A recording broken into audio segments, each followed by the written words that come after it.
az egyik legnagyobb rendezvényünk itt a BL Yachtklubban. Bízunk benne, hogy egy csodálatos idő lesz. A mai napon kezd most már a szél felerősödni.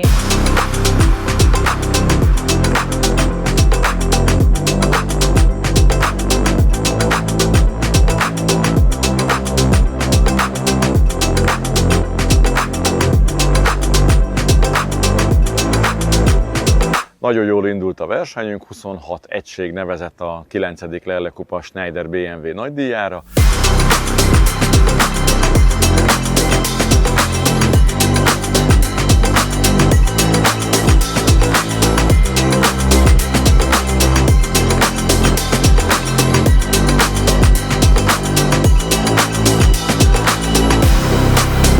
A pályánk az Balatonlele BL Yachtklubtól Révfülöp, onnan Balatonszepezd és vissza Balatonlele BL Yachtklub. Ez volt a pályánk, amit vitorláztunk.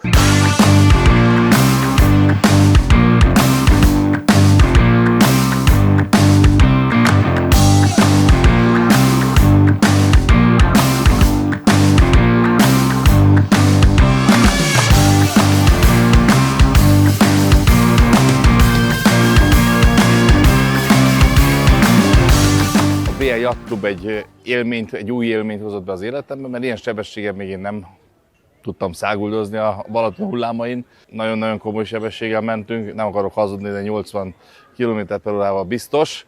Nagyon masszív és biztonságban éreztem magam. Úgy gondolom, hogy a Mr. Tesla ott fönn most mosolyog, hogy hova jutott az elektromos motoroknak a fejlesztése. Parádés élmény volt.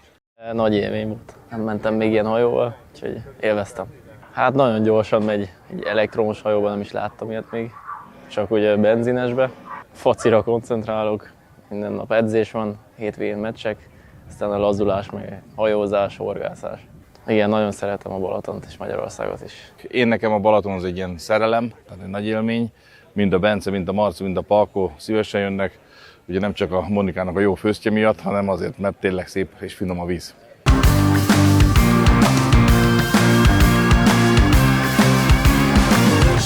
Kellemes a hangulat, mindig jó vitorlázó csapat jön össze, egész egyszerűen jól érezzük magunkat ezen a versenyen. Szimpatikus hely, családias légkör, úgyhogy szeretjük.